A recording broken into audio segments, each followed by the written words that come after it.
اقنعوني ازاي البنوته ديت في ثالثه ثانوي. اللهم بارك اللهم بارك. البنوته ديت يا جماعه من اسوان.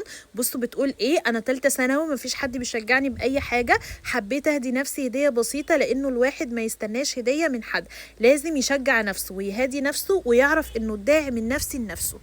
ايه ده؟ انت اختي يا بنت ولا ايه؟ البنوته ديت اسمها نور، وهي فعلا نور بجد. برافو عليكي يا نور في كل كلمه انت كاتباها، وحلوه قوي اللي انت في السن الصغير ده وفاهمه الحياه والعلاقات صح. لو انت ما دلعتيش نفسك وكافئتي نفسك وما دعمتيش نفسك، عمرك ما هتلاقي اللي يدعمك ولا اللي يشجعك.